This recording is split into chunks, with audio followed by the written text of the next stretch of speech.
جهاز جديد لإزالة الشعر. بيني وبينك ماما اللي دافعه فلوسه، فانا قلت اما استغلها. هلوز. الجهاز اسمه كيمي وكانت جايباه اونلاين بحوالي 400 جنيه تقريبا من واحده هي تعرفها يعني، فقلت ليه ما نجربش. المهم نخش بقى على موضوع جوه العلبه. كتالوج ما بنبصش فيه. دي شكلها من جوه. دي الفرشه اللي بينضفوا بيها، ودي ازازه تقريبا فيها زيت، ملمسه زيت يعني. وده الجهاز، وده البتاع اللي بيحدد الطول من 1 ل20. بيحدد طولها ازاي بقى؟ ليوي. بصي دي بتطلع لفوق، بتطلع لفوق، ده اخرها، وبتنزل بقى لتحت، وده اخرها. تركب ازاي بقى؟ بصي احنا بندخل دي كده، وفي فتحه من هنا المفروض بتركب.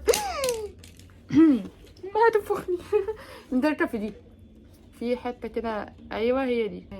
نعمل كده، قربي على الحاجات اللي بتقع ماشي، وندخلها بقى ايه كده اهو تقريبا يعني. البطاريه اصلا هي مش بتتشحن، هي ببطاريه وفيها نور عشان تشوفي كويس، وهي على المستوى الاولاني او الطول الاولاني. بسم الله. انا ماشيه عكس اتجاه الشعرايه على فكره. هي بجد بتشتغل ازاي اصلا؟ انا مش حاسه باي حاجه يعني، مش حاسه فعلا باي حاجه فيها. في حاجه طالعه جوه. يعني في شعر جوه. طب احنا ممكن مثلا نرفع المستوى 2 و3، نجرب كده. نبدأ الأول على 2. عايزة أقولك أصلا إنها مش طايلة إيدي أصلا على 2. أما لو عملتها على 20 بقى، لا حول الله يا رب، مش تلمس إيدي أصلا، مش لامسة أصلا، متعملش حاجة. طب نشيل دي كده. طب لو جربنا مثلا من غير البتاعة دي، هيحصل حاجة؟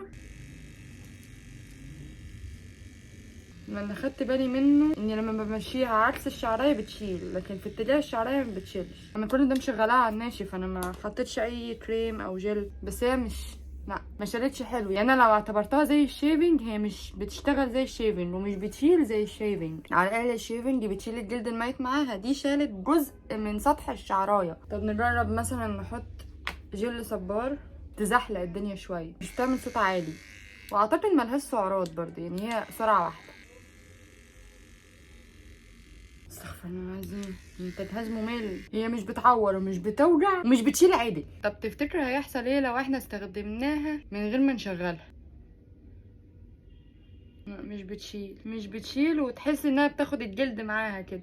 هي مش بتشيل خالص فعلا. كان نفسي اثبت ان انتي اونطه وانه بيشتغل على الفاضي وكده، بس ده ما يمنعش بصراحه انه خساره فيها الفلوس. هي عاجبه امي، والحاجات دي ساعات بتبقى اذواق يعني، ممكن تمشي مع حد وحد تاني لا عادي. انا جربت 5000 طريقه تانية وكانت احسن بكتير من دي. وبرده اجهزه واختراعات وبتاع، لا ما دخلتش دماغي بصراحه. اقفل بقى عليها تاني زي ما كنا، ونرجعها لامي معززه مكرمه، ونعقمها ونظبطها ونديها لها تاني. باي باي.